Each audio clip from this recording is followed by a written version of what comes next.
బంగారం ఇక్కడున్న దగ్గర నుంచి కూడా 100% పెరుగుతుందని ఇప్పుడు ఎక్కడుంది ఇంటర్నేషనల్ గా $4,300 per ounce కదా. కానీ జేపీ మోర్గన్ CEO అమెరికాలోనే లార్జెస్ట్ బ్యాంక్ అండ్ వరల్డ్ లో కూడా one of the largest bank అనే జేపీ మోర్గన్ కి సంబంధించిన CEO జేమీ డైమన్ గారు చెప్తున్నారు $10,000 వెళ్ళిందంటే పర్ ఔన్స్ అది మన ఇండియన్ గ్రామ్స్ ప్రకారం కన్వర్ట్ చేసి చూస్తే సుమారుగా 2,89,000. ఇంకా మన రూపీ డిప్రిషియేట్ అవుతూ వెళ్తుంది అనుకుంటే 3 లక్షల రూపాయల దగ్గరగా 10 గ్రాముల బంగారపు ధర వెళ్తుంది అని చెప్తున్నారు. బంగారం సడన్ గా ఓవర్ నైట్ ఇలా పెరిగింది కదా, వెండి కూడా పెరిగింది. బట్ దాని పక్క నుంచండి బంగారం రిలేటెడ్ గా గ్లోబల్ గా జరుగుతున్న పానిక్ బయింగ్ ఎలా ఉంది ఇది ఒకసారి చూడండి. జపాన్ కి సంబంధించిన టాప్ గోల్డ్ రీటైలర్ ఈ బంగారాలని అమ్మే వాళ్ళు ఈ బంగారం ప్లాటినం ని కూడా ఉంటున్న డిమాండ్ కి మేము అమ్మలేమని ఎలా వాళ్ళ సేల్స్ నే ఆపేశారట. వాళ్ళ దగ్గర ఉన్న డిమాండ్ కి సేల్ చేయడానికి బంగారం లేదని. ఇది ఇక్కడ జపాన్ అనే కాదు ఇతర దేశాల్లో కూడా ఇంక్లూడింగ్ వియత్నాం చాలా దేశాల్లో కూడా ఈ మధ్య కాలంలో బంగారం బాగా పెరుగుతుండేసరికి దాన్ని ఇన్వెస్ట్మెంట్ గా చూడాలని చాలా మంది ప్రజలు దాన్ని కొనే ప్రయత్నం చేస్తున్నారు. ఇది ప్రజల ప్రాస్పెక్ట్ అంటే మీది నాది నార్మల్ గా కామన్ పీపుల్ ప్రాస్పెక్ట్. కానీ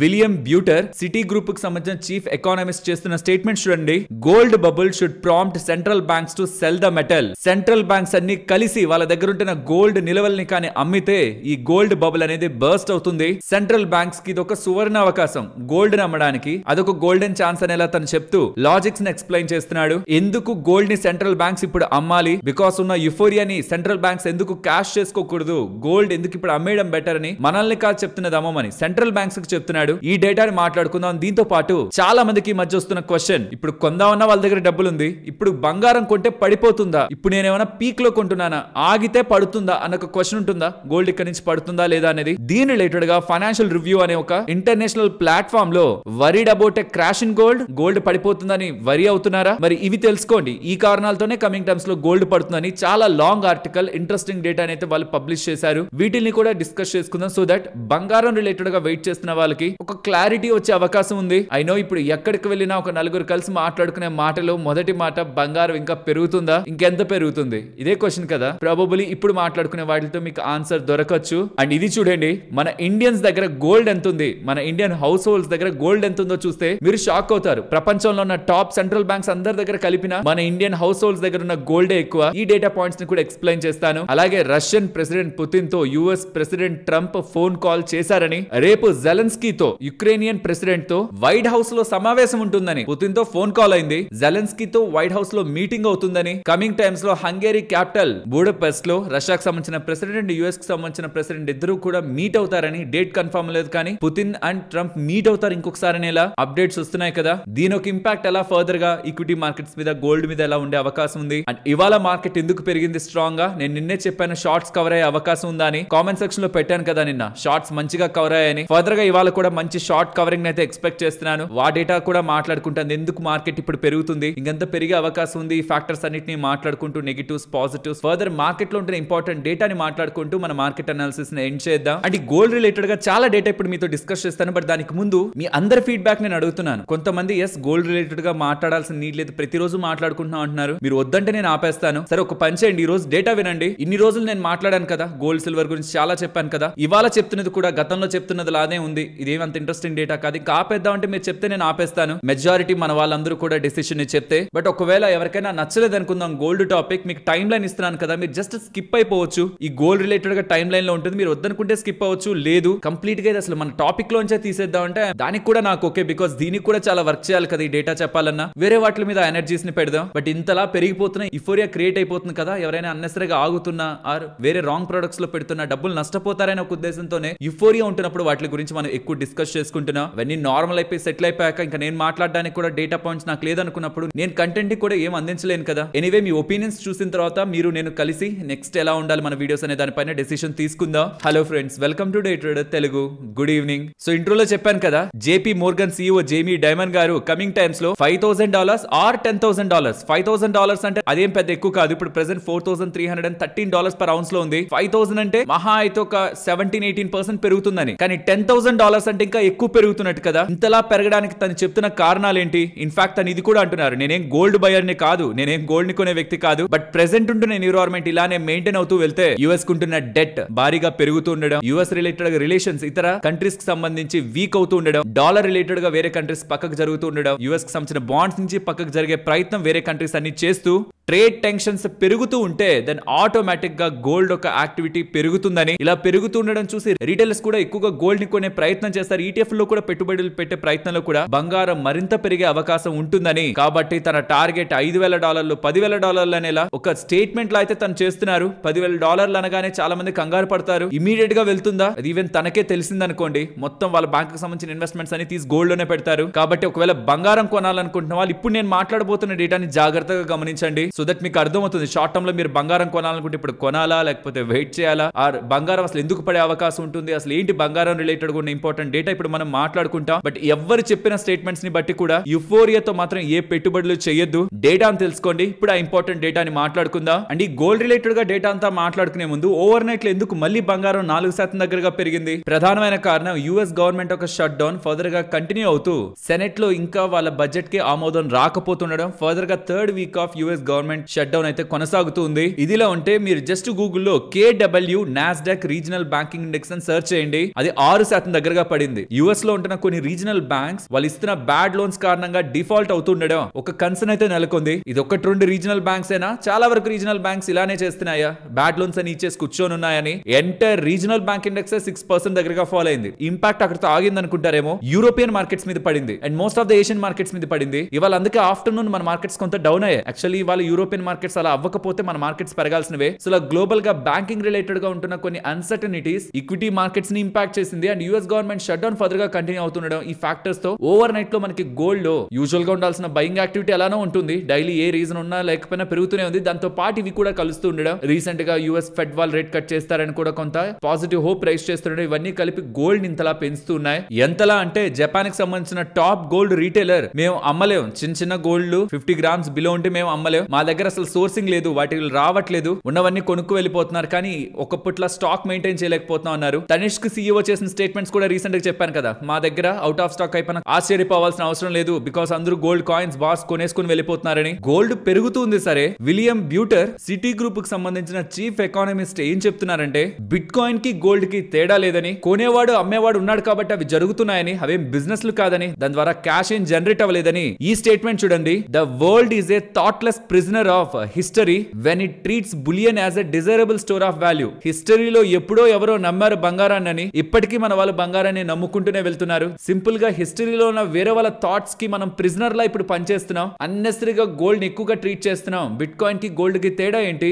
అది ఎంతకైనా వెళ్ళిపోవచ్చు, గోల్డ్ ఎంతకైనా వెళ్ళిపోవచ్చు, కొని అమ్ముకునే వాళ్ళు ఉండాలి, కానీ ఎక్కడికైనా వెళ్ళిపోతాయనేలా తన స్టేట్మెంట్స్ చేస్తూ this is the best time అని చెప్తున్నారు. సెంట్రల్ బ్యాంక్స్ కి వాళ్ళ దగ్గర ఉంటున్న ఎల్లో మెటల్ ని అమ్మేసి దాని ద్వారా లిక్విడిటీని రైజ్ చేసుకొని, డబ్బులు రైజ్ చేసుకొని వాళ్ళ దేశాలని అభివృద్ధి చెయ్యొచ్చని. ఓవర్ యూఫోరియాతో గోల్డ్ పెరిగింది కాబట్టి it's the bright time central banks sell చేయాలనేలా ఎవరు చెప్తున్నది? Former member of monetary policy committee of Bank of England and global chief economist of Citigroup గతంలో ఉన్న వ్యక్తి. సరే తిని ఇలా అంటున్నాడు కదా, అసలు ఎంతున్నాయి సెంట్రల్ బ్యాంక్స్ దగ్గర గోల్డ్ నిల్వలు? ఇక్కడ మీరు స్క్రీన్ మీద గమనించొచ్చు. యుఎస్ఏ దగ్గర అత్యధికంగా ఉంటాయి 8,133 కేజీలు కాదు, టన్నులు. టన్ అంటే 1000 కేజీలు. మళ్ళీ సుమారుగా 81 లక్షల కేజీలు వాళ్ళ దగ్గర గోల్డ్ నిల్వలు ఉన్నాయి. 81 లక్షలు. తర్వాత జర్మనీ దగ్గర 33 లక్షలు, ఇటలీ దగ్గర 24 లక్షలు. అలా చూసుకుంటూ వస్తే ఇండియా దగ్గర 8,76,000 కేజీల దగ్గరగా ఉన్నాయి. మనకంటే 10 రెట్లు యుఎస్ఏ దగ్గర నిల్వలు ఉన్నాయి, బంగారపు నిల్వలు. ఇప్పుడు వాళ్ళ అమ్మాలని ప్రయత్నిస్తే ఖచ్చితంగా గోల్డ్ ప్రైస్ అనేది పడుతుంది. అంటే తినైతే ఖచ్చితంగా సెంట్రల్ బ్యాంక్స్ అన్ని కలిసి అమ్మేయాలి, ఇది మంచి టైం ఆపర్చునిటీ అంటున్నారు. నిజంగా వాళ్ళకి ఆ థాట్ ఉంటే గోల్డ్ పాయింట్ లోకి వెళ్ళినప్పుడు అమ్మేద్దాం అనుకోని సెంట్రల్ బ్యాంక్స్ ఆ డెసిషన్ తీసుకోవాలంటే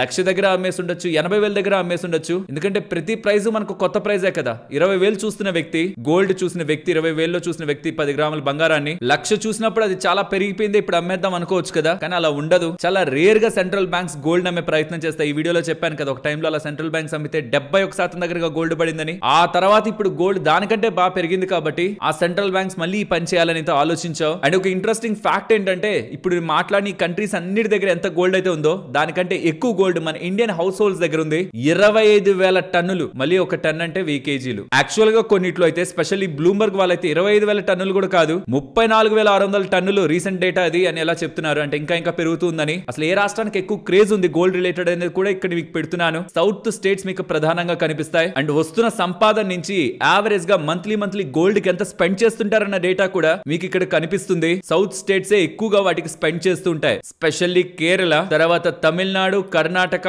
ఆంధ్రప్రదేశ్, తెలంగాణ. ఇప్పటి వరకు మాట్లాడుకున్న దానికి ఒక కంక్లూజన్ లో చూడాలంటే డేటాను తెలుసుకున్నాం, ఎవరెవరి దగ్గర ఎంత గోల్డ్ ఉంది, అదంతా డేటా పాయింట్స్. బట్ కంక్లూజన్ లో చూడాలంటే ఈ బంగారం పడాలంటే సప్లై ఎక్కువ అవ్వాలి. సప్లై ఎక్కువ అవ్వాలంటే పెద్ద మొత్తంలో హోల్డ్ చేస్తున్న సెంట్రల్ బ్యాంక్స్ అమ్మాలి. గతంలో అమ్మారు కూడా, కానీ ఇప్పుడు అమ్ముతారా? వాళ్ళు అమ్ముతారని మనం కూర్చొని వెయిట్ చేయగలమా? అమ్మితే పడుతుంది, బట్ వాళ్ళు అమ్మకపోతే. కాబట్టి ఇది కంప్లీట్లీ క్వశ్చన్ మార్క్, ఎవ్వరు ఆన్సర్ చేయలేంది. దీన్ని కొంచెం పక్కన పెడదాం. ఇవి కాకుండా గోల్డ్ క్రాష్ గురించి వరి అవుతున్నారా? ఈ రీజన్స్ తో గోల్డ్ పడచ్చు అనేలా మీకు ఒక ఆర్టికల్ కనిపిస్తుంది. It's very long article. దీని ఒక సారాంశాన్ని మీకు ఎక్స్ప్లెయిన్ చేస్తాను. ఫస్ట్ ది ఫెడ్ వాళ్ళు వడ్డీ రేట్లు కట్ చేయరు ఇంకని మార్కెట్ లోకి క్లారిటీ వచ్చినప్పుడు గోల్డ్ పడుతుంది అంటున్నారు. సెంట్రల్ బ్యాంక్స్ అమ్మితే గోల్డ్ పడుతుంది. ఇది ఎప్పుడు అందరూ చెప్తుండే మాట, కానీ వాళ్ళు అమ్ముతారా? ఈ మధ్య కొంటున్నారు. చైనా కానీ, ఇండియా కానీ, రష్యా కానీ, చాలా ఇతర కంట్రీస్ గోల్డ్ నిల్వల్లో డబ్బులు పెడుతున్నాయి. ఇంకొక ఇంపార్టెంట్ థింగ్, యుఎస్ వాళ్ళు బిట్ కాయిన్ లో డబ్బులు పెడతారు, బిట్ కాయిన్ రిజర్వ్స్ ని పెంచుకుంటారు, దానికోసం బంగారాన్ని అమ్మేస్తారనేలా మీకు వార్తలు వచ్చుంటాయి కదా. ఇక్కడ చూడండి, చాలా ఫైనాన్షియల్ ప్లాట్ఫామ్స్ లో రీసెంట్ గా కూడా America to sell gold reserves and buy 600 billion of crypto currency అని, US considered selling government gold reserves to buy bitcoin అని, US gold reserves for bitcoin అని. ట్రంప్ నామిక్స్,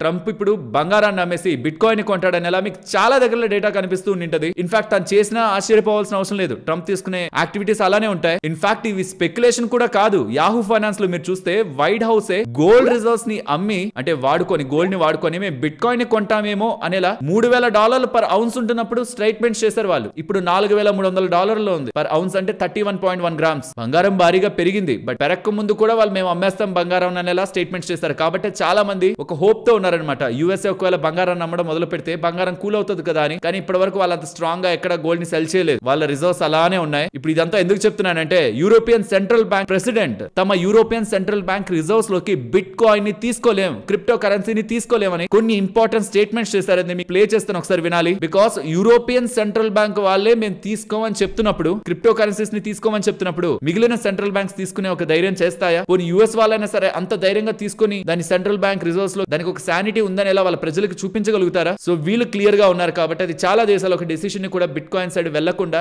సెంట్రల్ బ్యాంక్ లెవెల్లో వెళ్లకుండా అడ్డుకుంటుంది. So that దానికి gold related గా ఉండే selling for the sake of buying bit coin are crypto currency తగ్గే అవకాశం ఉంటుంది అనేది నా అభిప్రాయం. రేట్లని పెంచుతారనే అనే ఒకలా మార్కెట్ లో సెంటిమెంట్ వెళ్ళినా గోల్డ్ పడుతుంది అంటున్నారు. సెంట్రల్ బ్యాంక్స్ సెల్లింగ్ ఎందుకు సెల్ చేయాలి? క్రిప్టో కోసం సెల్ చేయాలని యుఎస్ వాళ్ళు చెప్తున్నారు. బట్ అది జరుగుతుందా అనేది మేజర్ క్వశ్చన్. ఇప్పటి వరకు అయితే జరగలేదు. $3,000 ఉన్నప్పుడు చెప్తున్నారు, చేయలేదు. మేబీ వాళ్ళు కమింగ్ టైమ్స్ లో చేసినా సర్ప్రైజ్ అవ్వాల్సిందేం లేదు. ఆ సినారియో ఒక్కటి గోల్డ్ ని కొంత ఎక్కువగా పుష్ చేయొచ్చు కిందకి. మూడోది, ఆల్రెడీ ఉంటున్న బయింగ్ యాక్టివిటీ తగ్గాలి. రోజు కొంత కొంత పెరుగుతుందంటే అది మనం కొనడం ద్వారా పెరుగుతుందని అనుకుంటున్నారా? ఇంటర్నేషనల్ మార్కెట్స్ లో సరే, మనకంటే దీపావళి ఫెస్టివల్స్ అనుకుందాం, ఇంటర్నేషనల్ గా ఏమున్నాయి వాళ్ళకి? పోనీ దేని వాళ్ళు బంగారంతో లింక్ చేసుకుని వాళ్ళు బంగారాన్ని కొంటారనుకుంటున్నారు? మన ఇండియన్ హౌస్ హోల్డ్స్ దగ్గర ఉన్న బంగారం ఇంకెక్కడా లేదు. 1/7 ఆఫ్ ద గోల్డ్, ఇప్పటి వరకు మైన్ అయిన గోల్డ్ 1/7 ఆఫ్ ద గోల్డ్ మన దగ్గరే ఉంది. మన హౌస్ హోల్డ్ అందరి దగ్గరే కలిపి ఉంది. ప్రపంచ వ్యాప్తంగా ఉన్న దాంట్లో చెప్తున్నాను. కాబట్టి వాళ్ళు అమ్ముతారా లేదని పక్కన పెడితే, ఫ్రెష్ గా ఉంటున్న బయింగ్ యాక్టివిటీ తగ్గాలి. అలా తగ్గే పరిస్థితి రీసెంట్ టైమ్స్ లో ట్రంప్ క్రియేట్ చేస్తున్నాడా? చైనా పరంగా కానీ, ఇండియా పరంగా కానీ, ఇతర కంట్రీస్ పరంగా కానీ క్రియేట్ చేస్తున్నారన్నది టైం టు టైం మనం గమనిస్తూ ఉన్నాం. ఎక్కడ అంత పాజిటివ్ గా ఫెయిర్ గా తను ముందుకు వెళ్తున్నట్లయితే నాకు కనిపించట్లేదు. ఇదేదో ఇప్పుడు చెప్తున్నది కాదు, చాలా నెలల క్రితం నుంచి చెప్తున్నాను. తను అలాంటి ఫెయిర్ థింగ్ మెయింటైన్ చేస్తాడు తన ఎంటైర్ టర్మ్ లో, నా హోప్ నాకైతే లేదు. బికాస్ తను వార్తల్లో నిలవాలనుకుంటున్న వ్యక్తి.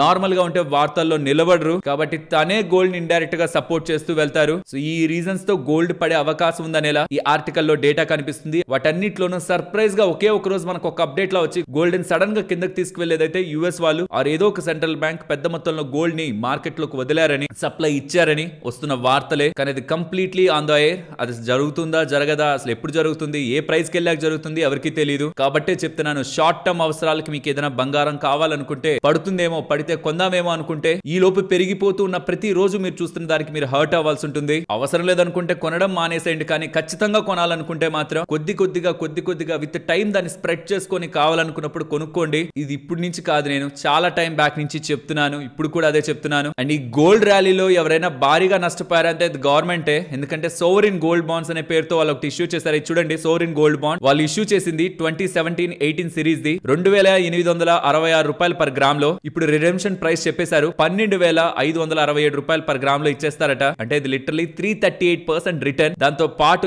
యాన్యువల్ గా 2.5% వడ్డీ జనరేట్ అవుతూ వచ్చింది. అండ్ దానిపై అసలు ట్యాక్స్ లేదు. ఎవరైనా గవర్నమెంట్ దగ్గర నుంచి పెద్ద మొత్తంలో డబ్బుల్ని తీసుకోగలిగారు అంటే మాత్రం అది ఖచ్చితంగా సోవరిన్ గోల్డ్ బాండ్స్ కొనుక్కున్న వాళ్ళే. అండ్ మల్టిపుల్ టైమ్స్ ఈ బాండ్స్ ఇష్యూ అవుతున్నప్పుడు, ఒక్కొక్కసారి ట్రాంచెస్ రిలీజ్ అవుతున్నప్పుడు కూడా ఛానల్లో మనం మల్టిపుల్ టైమ్స్ ఈ బాండ్స్ గురించి డిస్కస్ చేసుకున్నాం. అండ్ నెక్స్ట్ ఇంట్రొడక్షన్ లోనే మాట్లాడుకున్నాం కదా, ఈ పుతిన్ గారితో ట్రంప్ ఫోన్ కాల్ మాట్లాడారు. అది అయిందంటున్నారు. యుక్రెయిన్ వార్ ఆపాలని ఫోన్ కాల్ జరిగిందంటున్నారు. రేపు జెలెన్స్కీతో డైరెక్ట్ గా వైట్ హౌస్ లోనే మీటింగ్ ఉందంటున్నారు. అయిపోయిన తర్వాత హంగేరీ క్యాపిటల్ లో పుతిన్ గారు, Russia president Putin and US president Trump ఇద్దరు కలుస్తారంటున్నారు. ఈ రష్యా యుక్రెయిన్ వార్ అయితే ఎండ్ అయిపోతుందన్న ఒక సంకేతాలు అయితే మనకు వస్తున్నాయి. బికాస్ ఇండైరెక్ట్ గా ఈ మధ్యకాలంలో ఇండియా కూడా రష్యా నుంచి వెనక్కి వస్తానని చెప్పట్లేదు. యుఎస్ ప్రెసిడెంట్ అయితే క్లియర్ గా చెప్పారు, రష్యా నుంచి వెనక్కి వచ్చేస్తుంది ఇండియా, మాకు మాట ఇచ్చారు మోడీ అని. బట్ మన మినిస్ట్రీ ఆఫ్ ఎక్స్టర్నల్ అఫైర్స్ వాళ్ళేమో అసలు మోడీ ఎవరితోనో ఫోన్ లోనే మాట్లాడలేదే, ట్రంప్ తో మాట్లాడలేదని క్లారిఫికేషన్ ఇచ్చారు. బట్ మన ఇండియన్ మినిస్ట్రీ దగ్గర నుంచి వస్తున్న ఇంకొక అప్డేట్ కూడా, యుఎస్ నుంచి ఎక్కువ ఆయిల్ రిజర్వ్స్ ని మనం కొనుక్కోవాలి కాదు కొనుక్కోగలం, కొంటాం, ఆయిల్ ని డైవర్సిఫై చేస్తాం, ఒకరి మీద కాకుండా మల్టిపుల్ నేషన్స్ మీద ఫోకస్ పెడతాం అని ఇలా చెప్తూ ఉండడం, యుఎస్ ని శాంతింప చేయడానికి మేము వాళ్ళ నుంచి వెనక్కి రాలేమేమో, కానీ మీ దగ్గర డబ్బులు పెట్టి కొనుక్కుంటాం, ఎక్కువ ధరలోనే కొనుక్కుంటాం, అమ్మండి, ఆ టారిఫ్లను ఎత్తేయండి. ఎందుకంటే అక్కడ ఏదైతే మేము నష్టపోతున్నామో ఆ నష్టాన్ని పెట్టుకొని రష్యా దగ్గర కొనేదానికంటే మీ దగ్గర కొంటే మాకు ఎక్కువ ధర పడితే ఎలాగో టారిఫ్ల ద్వారా మేము ఇంపాక్ట్ అవుతున్నాం కాబట్టి దాని ద్వారా మీకేం లాభం లేదు, మేము ఎక్స్పోర్ట్ చేయకపోవడం వల్ల మేము నష్టపోతున్నాం, దానివల్ల యూఎస్ కి వస్తున్న అడ్వాంటేజ్ ఏం లేదు. అదేదో మేము ఇక్కడ అదే డబ్బులు పెట్టి ఎక్కువ క్రూడ్ ఆయిల్ మీ దగ్గర నుంచి కొనుక్కుంటాం, ప్రీమియం డబ్బులు పెట్టుకొని, మాకు రష్యా తక్కువ అమ్ముతున్నాం, మీ దగ్గర నుంచి కొంటాం, ఆ టారిఫ్ని ఎత్తివేయండి, లిఫ్ట్ చేయండి అని ఎలా ఇండియా యుఎస్ నుంచి ఎక్కువ క్రూడ్ ఆయిల్ రిజర్వ్స్ ని, ఎనర్జీని, ఇంక్లూడింగ్ నేచురల్ గ్యాస్ ని కొంటుంది అని సిగ్నల్స్ మనకి ఈవెన్ ఇండియన్ గవర్నమెంట్ సైడ్ నుంచి కూడా వస్తున్నాయి. కాబట్టి ఈ లాస్ట్ 3-4 ఇయర్స్ నుంచి కంటిన్యూ అవుతున్న ఈ Russia Ukraine war mostly final stages లకు రీచ్ అవుతున్నట్లే మనకు కనిపిస్తుంది. అలాగే ఇండియా యుఎస్ రిలేటెడ్ గా రిలేషన్స్ ని బెటర్ చేసుకోవడానికి ప్రీమియం పెట్టి మరి వాళ్ళ ఎనర్జీ రిసోర్సెస్ ని కూడా కొనుక్కోవడానికి ముందుకు వెళ్తున్నట్టు కూడా క్లారిఫికేషన్స్ వస్తున్నాయి. కాబట్టి రష్యా యుక్రెయిన్ క్రైసిస్ ఎండ్ అవుతూ ఇండియా యుఎస్ రిలేటెడ్ గా రిలేషన్స్ కూడా బెటర్ అయ్యే chance because of China entry కూడా, రేర్ ఎర్త్ మినరల్స్ పరంగా యుఎస్ ని ఇరకాటంలో పెడుతూ ఉండడం, వాళ్ళని ఎదుర్కోవాలంటే ఇండియా ఒక హెల్ప్ కావాలనుకుంటుండడం, ఓవరాల్ రిలేషన్స్ ఇండియా యుఎస్ అయితే బెటర్ అవుతూ రష్యా యుక్రెయిన్ రిలేటెడ్ గా ఇష్యూ కూడా ఎండ్ అయ్యేలా ఇప్పటి వరకు ఉన్న థింగ్స్ అయితే కనిపిస్తూ ఉన్నాయి. ఇవి మార్కెట్స్ రిలేటెడ్ గా మంచివి. అండ్ ఈ వీడియో అప్లోడ్ చేద్దాం అనుకుంటున్న కొంత టైం బిఫోర్ ట్రంప్ రిలేటెడ్ గా కొన్ని ఇంట్రెస్టింగ్ కామెంట్స్ అప్డేట్ అవుతున్నాయి. చైనా మీద వాళ్ళు వేస్తున్న టారిఫ్ సస్టైనబుల్ కాదని, అంటే తనే చెప్తున్నారు నేను వేసిన టారిఫ్ నిలబడలేదు, అంటే ఇండైరెక్ట్ గా మేము వేసిన టారిఫ్లతో వాళ్ళు బిజినెస్ చేయలేరు, మాతో మేము ఇంపాక్ట్ అవుతాం, వాళ్ళు ఇంపాక్ట్ అవుతుంటారు, అది సస్టైనబుల్ కాదు. అండ్ చైనా ప్రెసిడెంట్ జీని 2 వారాల్లో కలవబోతున్నాను, ప్రెసెంట్ టారిఫ్స్ కొనసాగుతాయా కంటిన్యూస్ గా అంటే లేదనే ఆన్సర్ తన దగ్గర నుంచి వస్తూ ఉండడం ఒక పాజిటివ్ డెవలప్మెంట్ లానే చూడ. అంటే వాళ్ళ ఓవరాల్ గ్లోబల్ మార్కెట్స్ మీకు రెడ్ లోనే ఉంటాయి. US markets, European markets, Asian markets mostly red లోనే ఉంటాయి. బట్ ఇండియన్ మార్కెట్స్ పెరుగుంటాయి. దీనికి ఆనందపడాల్సింది ఏం లేదు, ఎందుకంటే దానికి ముందంతా ఆ మార్కెట్లు బాగా పెరిగిపోయాయి, మన మార్కెట్లు రెడ్ లో ఉండేవి యుఎస్ చేస్తున్న పనులతో. బట్ సర్ప్రైజింగ్ గా ఉంటున్న విషయం ఏంటంటే మిడ్ క్యాప్స్, స్మాల్ క్యాప్స్ పెరగట్లేదు, లార్జ్ క్యాప్స్ పెరుగుతున్నాయి, మిడ్ అండ్ స్మాల్ క్యాప్స్ అలానే ఉంటున్నాయి. ప్రాబబ్లీ రిజల్ట్స్ తర్వాత ఏమైనా పెరుగుతాయా, లేకపోతే ఆల్రెడీ ఈ మధ్యకాలంలో రికవరీలో mid and small cap space Nifty, bank Nifty or Sensex large caps కంటే కొంచెం ఎక్కువ రికవర్ అయ్యాయి. దాంతో గ్యాప్ ఏమైనా ఫిల్ చేస్తున్నాయా లార్జ్ క్యాప్స్ అనేది చూడాలి. షార్ట్ కవరింగ్ ర్యాలీ అయితే స్ట్రాంగ్ గా ఉంది. నిన్నటి వీడియోలో పెడతానన్నాను కదా, ఎఫ్ఐఎస్ ఒక షార్ట్స్ 92% నుంచి 86% కి వచ్చాయి. ఈ సిరీస్ లో ఇదే లోయెస్ట్. అండ్ ఐఎమ్ ఎక్స్పెక్టింగ్ ఇవాళ కూడా ఎఫ్ఐఎస్ ఒక షార్ట్స్ బానే కవర్ అయింటాయని. సడన్ గా మార్కెట్ పెరుగుతుంది కదా, షార్ట్స్ కవర్ అయ్యే అవకాశం ఉంది. కవర్ అయితే అది ఎంత పర్సెంట్ కవర్ అయ్యాయి, ఇంకా మనకి ఫ్యూయల్ ఎంత ఉంది అనేది మనకు క్లారిటీ వస్తుంది. ఇంకెంత మూవ్ అనేది ఈ షార్ట్ కవరింగ్ ద్వారా పెండింగ్ లో ఉంటుందని ఒక క్లారిఫికేషన్ వస్తుంది. And not just short covering, equity పరంగా కూడా వాళ్ళు సెల్లర్స్ నుంచి బయర్స్ గా లాస్ట్ మార్కెట్ లో వాళ్ళు టర్న్ అయ్యారు. అదే ఫర్దర్ గా కంటిన్యూ అయితే మన మార్కెట్స్ ఇంకా మంచిది. అండ్ ఈవెన్ ఇవాళ మార్కెట్ క్లోజ్ అయిన తర్వాత కూడా గిఫ్ట్ నిఫ్టీ ఒక 80 పాయింట్లు పాజిటివ్ రిప్రజెంట్ చేస్తుంది మార్కెట్ లో. ఈవెన్ గ్లోబల్ మార్కెట్స్ అన్ని కొంత వీక్ గానే ఉన్నా, ఇండియన్ మార్కెట్ రిలేటెడ్ గా నెక్స్ట్ ఓపెనింగ్ బానే ఉంటుంది, ఒక 80 పాయింట్లు ఓపెన్ అవుతుంది అనేలా ఇండికేషన్ ఉంది. ఈ లోపేనా గ్లోబల్ గా వచ్చే అప్డేట్స్ తో పైకి ఇంకా పెరగచ్చు, పడచ్చు. బట్ యాజ్ ఆఫ్ నో గా ఉంటున్న పాయింట్ చెప్తున్నాను. అండ్ ఇవాళ మార్కెట్ వెళ్ళిన హై ఉంది చూసారా, ఇది లాస్ట్ 2024 నుంచి 2024 సెప్టెంబర్ నుంచి ఇప్పటి వరకు ఎప్పుడు కూడా మార్కెట్ ఈ లెవెల్ కి వచ్చి సస్టైన్ అవ్వలేదన్నమాట. ఒక్కసారి June ending and July beginning లో వచ్చాం ఇదే లెవెల్ కి 2025 లో. మళ్ళీ అక్కడి నుంచి ఒక 1400 పాయింట్లు పడిపోయాం అనమాట. 24,300 వరకు మళ్ళీ మార్కెట్ పడింది, మళ్ళీ ఇప్పుడు పెరిగింది. అండ్ అలాగే ఇండియన్ ఎకానమీ గురించి or Indian further growth related గా finance minister Nirmala Sitharaman garu, commerce minister Piyush Goyal గారు, ఐఎన్బి మినిస్టర్ వైష్ణవ్ గారు, అశ్విని వైష్ణవ్ గారు రేపు జాయింట్ ప్రెస్ మీటింగ్ పెడుతున్నారట. ముగ్గురు కేంద్ర మంత్రులు కలిసి పెడుతున్న మీటింగ్ ఇది. ఇద్దరు ఇంట్రెస్టింగ్ డేటా పాయింట్స్ ఉంటాయని చూడాలి. ఇది రేపు. బట్ దీన్ని నేను న్యూట్రల్ గానే చూస్తున్నాను యాజ్ ఆఫ్ నో. దీని కారణంగా మార్కెట్స్ మీద ఇంపాక్ట్ ఉంటుందని అనుకోవట్లేదు. బట్ ఎటువంటిది ఉన్నది పాజిటివ్ గా ఉండే అవకాశమే ఉంది. ఏదైనా ఇంట్రెస్టింగ్ డేటా దీని ద్వారా వచ్చి మార్కెట్స్ బాగా ఇంపాక్ట్ అయినా సరే దానికి కూడా నేను మీతో షేర్ చేస్తాను. ఫ్రెండ్స్, ఇలా మార్కెట్ లో ఉంటున్న డేటాని కనెక్ట్ చేస్తూ వీడియో మీ ముందుకు తీసుకురావడానికి మేము పెట్టిన ఎఫర్ట్స్ మీకు వాల్యుబుల్ అని అనిపిస్తున్నాయా? మీకు అలా అనిపిస్తే వీడియోని లైక్ చేస్తూ పెడుతున్న ఎఫర్ట్స్ ని ఎంకరేజ్ చేయండి. కమింగ్ టైమ్స్ లో కోకో కోలా సైడ్ నుంచి ఒక ఐపీఓ రాబోతుంది. Mega IPO, $1 billion IPO. సుమారుగా ఒక 8 నుంచి 9 వేల కోట్లు డబ్బుల్ని రైజ్ చేసి చేస్తారట. వాళ్ళకి సంబంధించిన బాటిలింగ్ యూనిట్ ఉంది కదా, Hindustan Coca Cola beverages private limited, దాన్ని ఆల్మోస్ట్ $10 బిలియన్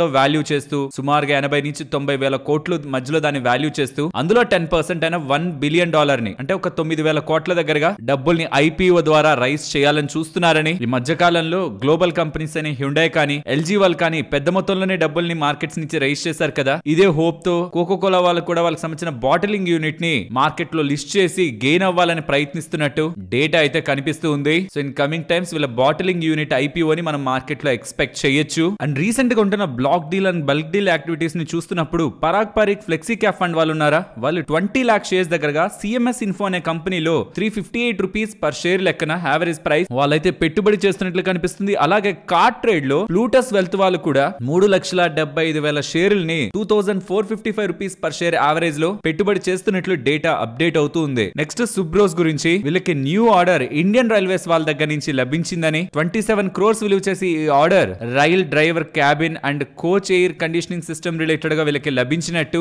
సుబ్రోస్ వాళ్ళైతే చెప్తున్నారు. నెక్స్ట్ ఏంజల్ వన్ వాళ్ళు వాళ్ళ బ్రోకరేజ్ చార్జెస్ ని November 17th నుంచి నెక్స్ట్ నెల 17వ తారీఖు నుంచి పెంచబోతున్నట్టు అప్డేట్ అయితే చేశారు. అంతకుముందు ఈక్విటీలో మీరు ఇంట్రాడే చేస్తున్నా డెలివరీ తీసుకుంటున్నా, స్పెషల్లీ డెలివరీ తీసుకున్నారనుకోండి, తక్కువ స్టాక్స్ కొంటున్నప్పుడు మినిమం ₹2 పడేది చార్జెస్, బట్ ఇప్పుడు ఆ మినిమం ని ₹5 చేస్తున్నారు. వెరాజ్ ఇంట్రాడేకి వచ్చేసరికి 0.03% మినిమం ఉండేది, ఇప్పుడు దాన్ని 0.1 చేస్తున్నారు ఈక్విటీలో ట్రేడింగ్ పరంగా. సో ఈక్విటీలో ఎవరైనా ట్రేడింగ్ చేస్తుంటే, స్టాక్స్ రిలేటెడ్ గా ట్రేడింగ్ చేస్తుంటే ఏంజల్ వన్ వాళ్ళ బ్రోకరేజ్ చార్జెస్ 17th November నుంచి మారుతున్నాయని గుర్తుంచుకోవాలి. బట్ యాక్చువల్ గా మనం బ్రోకింగ్ రిలేటెడ్ గా కంటే కూడా ఎస్టీటీ ని రిమూవ్ చేస్తారనేలా సుప్రీం కోర్టులో మనకి కేసు ఫైల్ అయింది కదా, ఎందుకు ఎస్టీటీ చార్జ్ చేస్తున్నారని. ఎవరైనా మీ కాంట్రాక్ట్ ఒకసారి చూడండి, లాస్ట్ 1 year ఎవరైనా ట్రేడర్స్ ఉంటుంటే మీరు అసలు ఎంత చార్జెస్ పడ్డాయని చూస్తే, లెట్స్ సే మీరు మొత్తం కలిపి ఒక ₹100 ఖర్చు పెట్టుంటే అందులో నాకు తెలిసి 30 to 40% ఇంకా దానికంటే ఎక్కువగానే మీరు ఎస్టీటీకే ఖర్చు పెట్టుంటారు, గవర్నమెంట్ కి వెళ్ళిన ట్యాక్స్ కే ఖర్చు పెట్టుంటారు. ఈ బ్రోకరేజ్లు లేకపోతే జిఎస్టీలు అంటే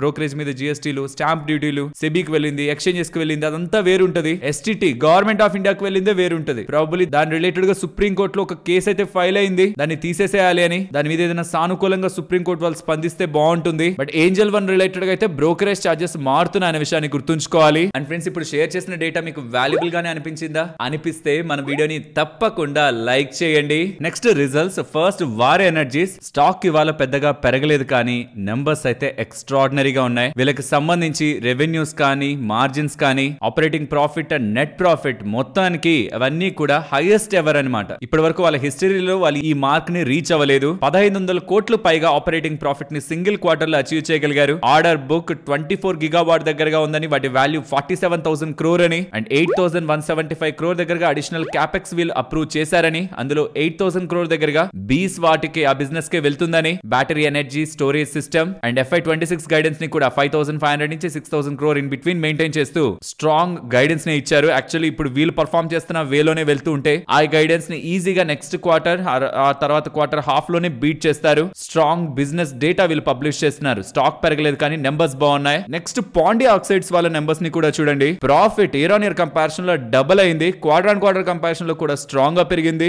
బిజినెస్ వైజ్ మీరు రెవెన్యూలో కానీ, మార్జిన్స్ లో కానీ, ప్రాఫిట్ లో కానీ స్ట్రాంగ్ సెట్ ఆఫ్ నెంబర్స్ ని ఇక్కడ గమనించవచ్చు. ఓవరాల్ నెంబర్స్ బాగున్నాయి. నెక్స్ట్ ఆమీ ఆర్గానిక్స్ గురించి. ఆమీ నేమ్ మార్చారు, ఎక్యూటాస్ కెమికల్స్ అని. ఎక్యూటాస్ కెమికల్స్ ఆర్ ఆమీ ఆర్గానిక్స్ వాళ్ళ numbers on year comparison revenue 24% పెరిగింది, కానీ మార్జిన్స్ పెరగడం కారణంగా ప్రాఫిట్ 91.3% దగ్గరగా పెరిగింది. ఓవరాల్ బిజినెస్ Q2 రిలేటెడ్ గా ఎక్యూటాస్ ఆర్ ఈ ఆమీ ఆర్గానిక్స్ వాళ్ళు మంచిగా పోస్ట్ చేశారు. అండ్ ఈవెన్ పాలీక్యాబ్ నెంబర్స్ కూడా revenue on year comparison 18% grow అయింది. మార్జిన్స్ ఎలివేట్ అయ్యాయి. లాస్ట్ ఇయర్ సేమ్ టైం లో 14.3% మార్జిన్స్, ఇప్పుడు 15.8% మార్జిన్. దీంతో ప్రాఫిట్ 56% జంప్ అయింది. Highest ever Q2 revenue actually వీళ్ళకి ఇది. వీళ్ళ వైర్స్, కేబుల్స్ ఈ సెగ్మెంట్స్ లో రోబస్ట్ గ్రోత్ తో పాటు fast moving electronic good FMEG space లో కూడా మంచి గ్రోత్ ని వీళ్ళు కనబర్చారు. లైక్ వైర్స్ అండ్ కేబుల్స్ లో రెవెన్యూ గ్రోత్ 21%, FMEG లో 14% గ్రోత్. మార్కెట్ ఎక్స్పెక్టేషన్స్ కంటే అబౌవ్ ఉంటున్నట్టే వీళ్ళ నెంబర్స్ కూడా బాగున్నాయి. అండ్ మనోరమ ఇన్వెస్టర్స్ కూడా హ్యాపీగా ఫీల్ అవ్వాలి.